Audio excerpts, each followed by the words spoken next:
नमस्कार, स्वागत है आपका पावर ब्रेकफास्ट में। आपके साथ मैं हूं नेहा आनंद। देख लेते हैं कि शुक्रवार सुबह अंतर्राष्ट्रीय बाजारों से कैसे संकेत हैं। तो आज देखा जाए तो संकेत उतने बुरे नहीं हैं। एसजीएक्स निफ्टी 80-81 अंक ऊपर ट्रेड कर रहा है। डाउ नैस्डैक फ्यूचर्स की बात करें तो हाँ, यहाँ पर हम थोड़ी सी सपाट कारोबार होता हुआ देख रहे हैं। Flat to negative Dow futures है और नैस्डैक फ्यूचर्स में भी हम देख रहे हैं फ्लैट, बिल्कुल 7 पॉइंट्स की ही बढ़त दिखाई दे रही है। एशियन मार्केट्स में बाकी मार्केट्स पर नजर डाली जाए तो जापानीज मार्केट यहां पर 175 अंकों की स्ट्रेंथ दिखाई दे रही है। बाकी मार्केट्स भी धीरे धीरे जो खुल रहे हैं, कॉस्पी, स्ट्रेट टाइम्स, सब में हम देख रहे हैं थोड़ी सी मजबूती दिखाने की कोशिश हो रही है। 1/3 से 1% तक की स्ट्रेंथ लेकर फिलहाल तो ट्रेड होता हुआ दिख रहा है। आगे क्या होता है देखने वाली बात होगी, लेकिन घमासान मचा है कमोडिटी स्पेस में। फिर चाहे वो नॉन एग्री या एग्री स्पेस हो, यहां पर हमने भारी भरकम गिरावट आते हुए देखी है।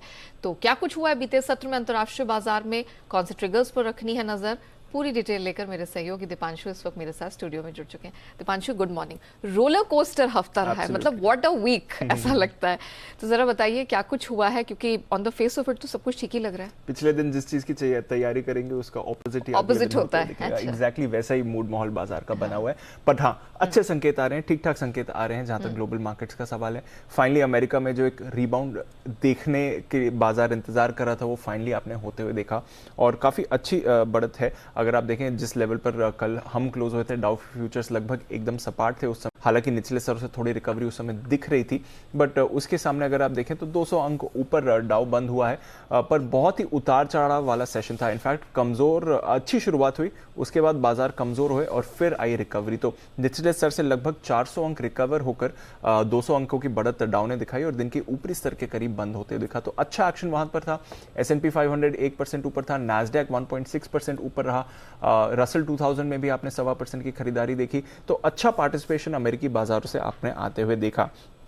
आईटी शेयर्स ऑफ कोर्स ये सबसे आगे थे, ये हमने एक्शन बनते हुए देखा। रियल एस्टेट और कंज्यूमर शेयर्स में भी खरीदारी दिखी। हालांकि जो पिछले कुछ दिनों से एनर्जी शेयर्स में गिरावट का ट्रेंड है, वो अभी भी बरकरार होते हुए दिखा।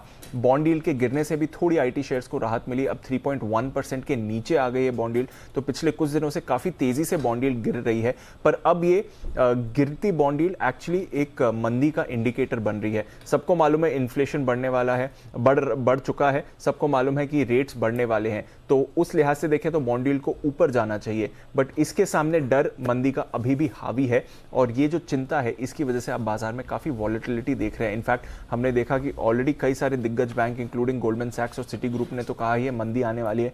कल यूबीएस ने भी कह दिया कि मंदी आने वाली है। 70% संभावना इन्हें दिख रही है कि आने वाले समय में मंदी आती हुई दिखेगी। तो वो एक फैक्टर है जो निवेशकों के मन में हावी है। बट इसके अलावा कल का एक्शन थोड़ा ठीक रहा।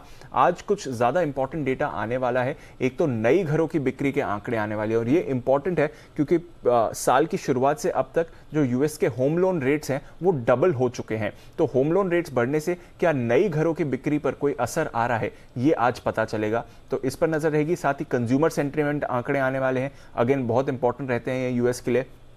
कंजम्पशन बेस्ड इकोनॉमी है, तो बढ़ते इन्फ्लेशन, बढ़ते रेट्स की वजह से क्या कंज्यूमर सेंटिमेंट पर कोई इंपैक्ट पड़ रहा है, वो भी पता चलेगा। तो दोनों फैक्टर्स काफी इंपॉर्टेंट हैं जहां पर बाजार की नजर बनी रहेगी।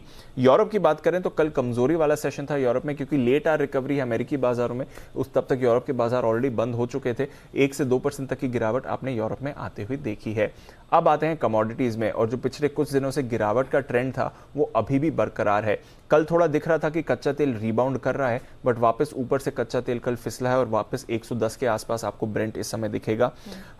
यूएस ऑयल कंपनीज के साथ व्हाइट हाउस की बैठक भी हुई। हालांकि वहां से कुछ बड़ी चीज निकल के नहीं आ रही है, ऐसे सूत्र बता रहे हैं, बट लगातार वहां पर कोशिश जारी है तेल के दाम कम करने की। एंड ऑफ कोर्स मंदी का खतरा भी है। तो दोनों फैक्टर्स की वजह से तेल में तो आप सुस्ती देख रहे हैं। बाकी कमोडिटीज पर भी जो गिरावट है वो अभी भी इंटैक्ट है। सोना देखिए $1820 पर वापस फिसल कर आपको आते हुए दिख रहा है। 2 दिनों में करीब $20 की गिरावट यहां पर आई है। चांदी 1.5 हफ्ते के निचले स्तर पर आपको दिख रही है।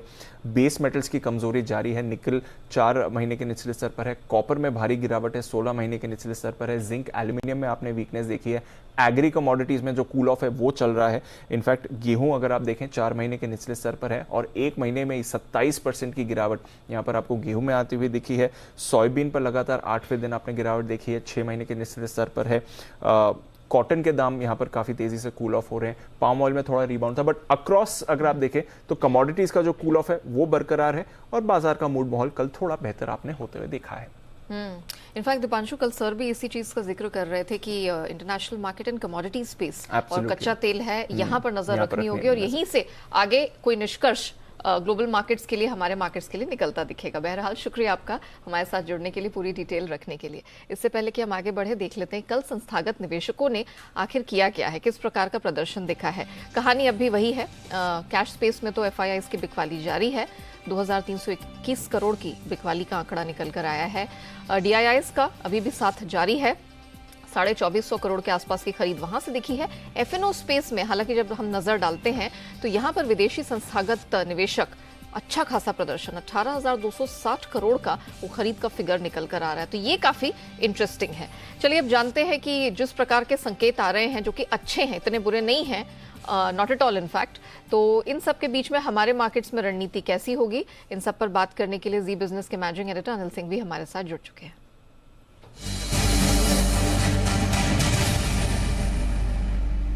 Sir good morning. सर, कल आपने कैटेगोरिकली कहा था कि अमेरिकी बाजारों का प्रदर्शन, कच्चे तेल का प्रदर्शन और FIIs की खरीद या बिकवाली, ये 3 इंपॉर्टेंट फैक्टर्स होंगे जिन्हें वॉच करना होगा। 2 फैक्टर्स सर एटलीस्ट हमारे फेवर में बैठ रहे हैं, तो आज एक और अच्छा दिन हो सकता है। जी हाँ, बिल्कुल, क्योंकि ग्लोबल मार्केट की मजबूती है और बाकी सारे फैक्टर्स भी ठीक है, और भारतीय बाजार ने कल जिस तरह से उतार चढ़ाव के बीच जिनकी ऊंचाइयों पर जाकर क्लोजिंग दी है, वो थोड़ा कॉन्फिडेंस बढ़ाने वाली है।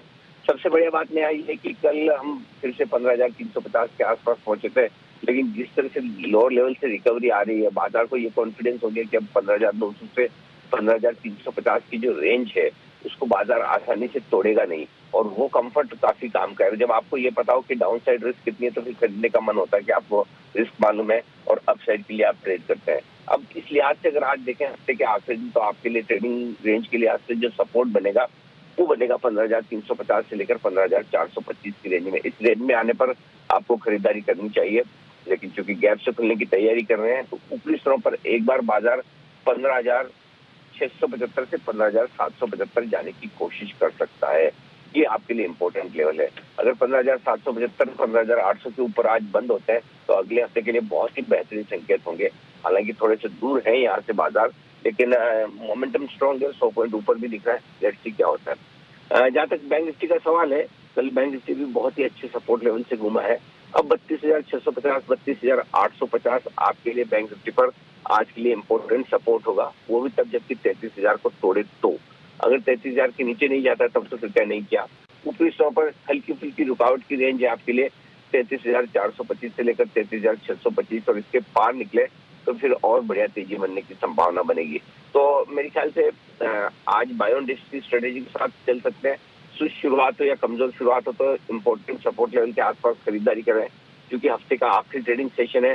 ग्लोबल मार्केट्स की अनिश्चितताएं थोड़ी सी ज्यादा है, तो ऊपरी स्तरों पर प्रॉफिट बुकिंग भी कर सकते हैं। और अगर वहां देखकर लगे तो बाकी संकेत बहुत मजबूत नहीं है ग्लोबल मार्केट से, कच्चा तेल या फिर डाउ फ्यूचर, तो शॉर्ट पोजीशन भी ऊपरी रेंज पर बनाने में कोई हर्ज नहीं। तो दोनों तरफ के ट्रेडिंग के मौके बाजार पिछले 2 दिनों से दे रहा है, और आज भी वैसा ही होना चाहिए, ऐसा मुझे लगता है। तो इसकी तैयारी आपकी रहनी चाहिए। जी चलिए sir, thank you so much बताने के लिए कि आज हमें क्या करना है। तो शुक्रवार का है दिन, थोड़ा रिलैक्स हम कर सकते हैं। डिप्स पर खरीद बनती है 15,350 425, ये एक सपोर्ट रेंज का निफ्टी में काम करेगा। अपर बैंड 15,675 775 का है। सर का मानना है कि आप प्रॉफिट बुक कर सकते हैं।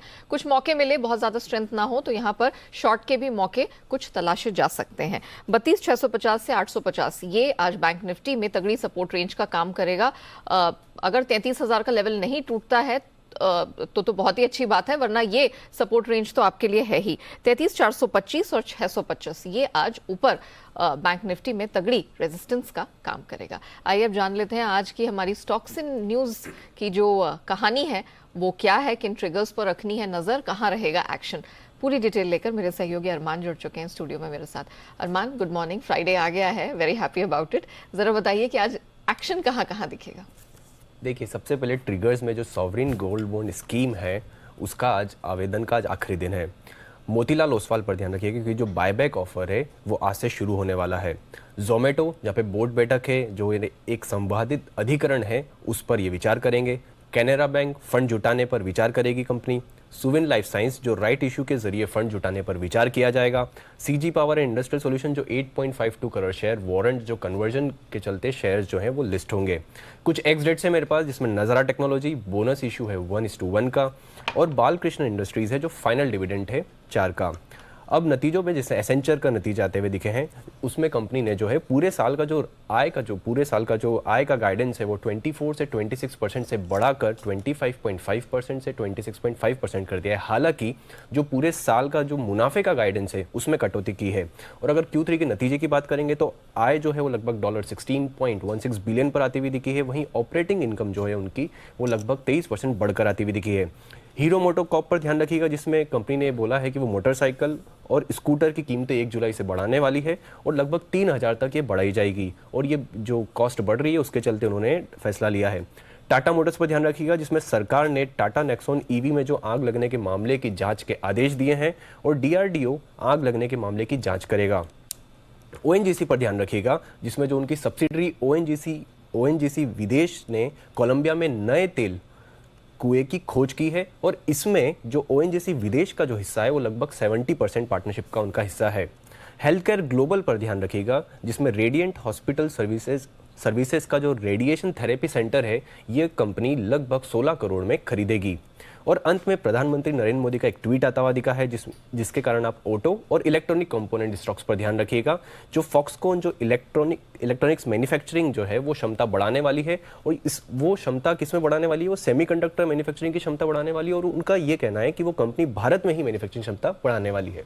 ऑटो स्पेस पे वैसे भी हमारा फोकस है और लीडरशिप भी अरमान हमने कहीं ना कहीं यहीं से आते हुए हाल फिलहाल में देखी है। बहरहाल शुक्रिया आपका वो पूरी लिस्ट दर्शकों के सामने रखने के लिए। आइए अब जान लेते हैं आज की ट्रेडिंग कॉल्स। चॉइस ब्रोकिंग से शुरुआत करेंगे। इन्फो एज पे है इनका फोकस, खरीद की रिकमेंडेशन 3650 का स्टॉप लॉस लगाइए 3900 के टारगेट के लिए।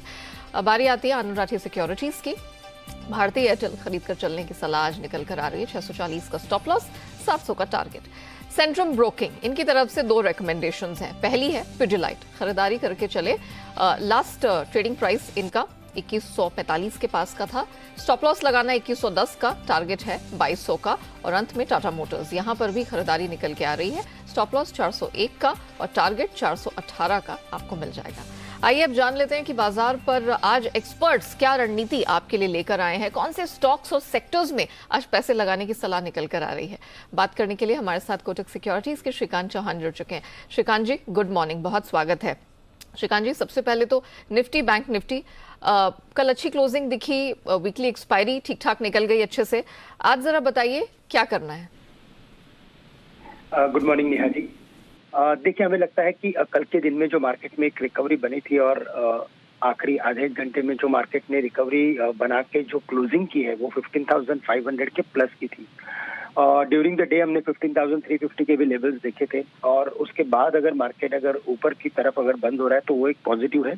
साथ ही साथ अगर की डेटा पॉइंट्स की अगर बात करें तो वहाँ पे भी 10 ईयर बॉन्ड यील्ड से लेकर क्रूड के दामों तक की जो भी हम एक कैलकुलेशंस करते हैं वो सभी इमर्जिंग मार्केट्स के लिए पॉजिटिव है। तो हमें लगता है कि मार्केट में थोड़ा स्ट्रेंथ बढ़ेगा, थोड़ी तेजी बढ़ेगी, और मार्केट यहाँ से कम वापस एक बार 15,800 से लेकर 15,850 के लेवल छू सकता है।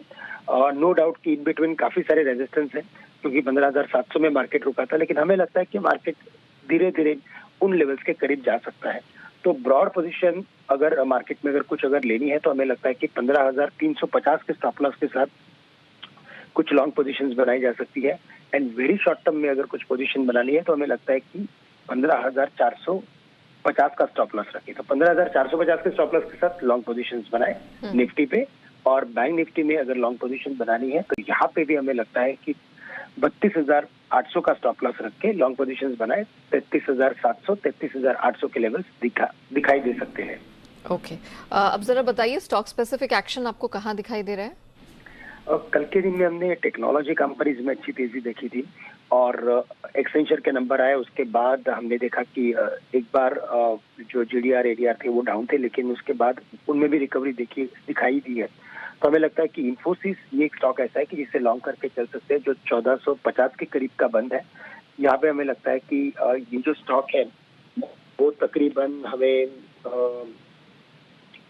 कुछ सॉरी 1500-1520 के लेवल दिखा सकता है। Mahindra and Mahindra auto companies में अच्छी तेजी बनी है, वहाँ पे हमें लगता है कि एक लॉन्ग पोजीशन बनाई जा सकती है। यहाँ पे हमें लगता है कि यहाँ पे भी एक बार कम से कम 1060 से लेकर 1065 के लेवल ये दिखा सकता है। स्टॉप लॉस रखना है 1010 का। और फाइनली कुछ एक फाइनेंशियल स्टॉक्स में अगर फोकस करना है तो स्टेट बैंक ऑफ इंडिया पे फोकस करें। टारगेट रखे 470 के और स्टॉप लॉस रखे 443 का। Point taken. तो एमएनएम और एसबीआई पसंद आ रहा है श्रीकांत जी को, और साथ ही उन्होंने कहा कि आप आईटी स्पेस पर भी नजर रखिएगा, क्योंकि बाजार को कल पर्टिकुलरली संभालने का काम ऑटो स्पेस के अलावा आईटी स्पेस की कंपनियों ने भी किया। शुक्रिया अब श्रीकांत जी हमारे साथ जुड़ने के लिए, वो पूरी डिटेल रखने की बात करते हैं कमोडिटी बाजार की और रणनीति समझाने के लिए एसएमसी ग्लोबल की वंदना भारती हमारे साथ जुड़ चुकी हैं। वंदना, वैसे तो अक्रॉस द बोर्ड कमोडिटी बाजार में कोहराम मचा, लेकिन चलिए एनर्जी स्पेस के बारे में सबसे पहले बात करते हैं। कच्चा तेल, नेचुरल गैस खासतौर से बहुत तेजी से पिटाई हुई है, 8% नीचे कल गिरी है और कच्चा तेल भी 8200 पर है। क्या किया जाए? वंदना, आपको आवाज आ रही है? ओके, वंदना को लगता है हमारी आवाज नहीं पहुंच पा रही है, कुछ ऑडियो में ग्लिच है।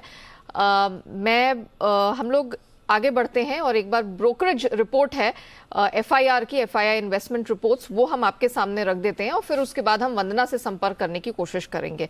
चलिए, तो आज की एफआईआई रिपोर्ट क्या कहती है? मारुति पर focus, JP Morgan neutral stance लेके चल रहे हैं, लक्ष्य इन्होंने बढ़ा दिया 100 रुपए से 8200 कर दिया है। बजाज ऑटो पर अगली रिकमेंडेशन मॉर्गन स्टैनली की तरफ से आ रही है, इक्वल वेट स्टैंस है, टारगेट 4182 का है। आईटी कंपनीज पर फोकस है। नोमरा टीसीएस पे इन्होंने अपना स्टैंस रिड्यूस किया है, टारगेट 2950 का है। विप्रो पर हालांकि एक न्यूट्रल आउटलुक लेके चल रहे हैं, टारगेट 490 का है। पावर ग्रिड पर बैंक ऑफ अमेरिका ने अपना स्टैंस अपग्रेड किया है, अब खरीद की रिकमेंडेशन है और टारगेट 241 का है।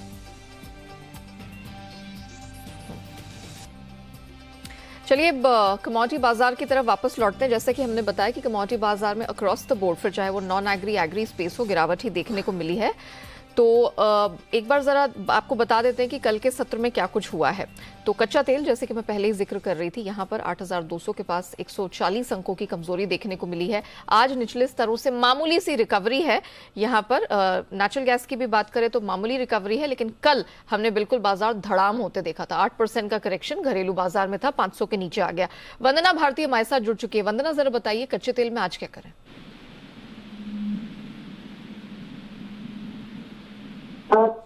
गिरावट हुई है, लेकिन जो मेन ट्रेंड है वो भी फॉल का ही रहेगा। मुझे लग रहा है कि क्रूड में एक बार जो हायर लेवल से एक बार बिकवाली फिर से आनी चाहिए। यहाँ पे व्यापक ओपनिंग हम होता हुआ देख सकते हैं। हायर सर्विस थोड़ा मुश्किल पर रखना होगा। और नेचुरल गैस में नेहा यहाँ पे थोड़ा हम बढ़ाव देख सकते हैं शार्प फॉल के साथ। साथ ही ये भी बता दीजिए बुलियन पर कहाँ नजर है, क्या किया जाए?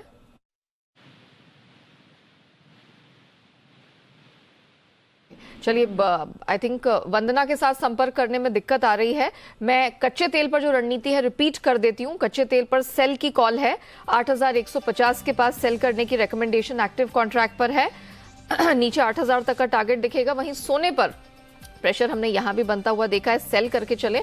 50,700 के पास बिकवाली की रिकमेंडेशन है, नीचे टारगेट 50,500 का मिल जाएगा और इस स्ट्रैटेजी में आपको 50,800 का स्टॉप लॉस लगाकर चलना है।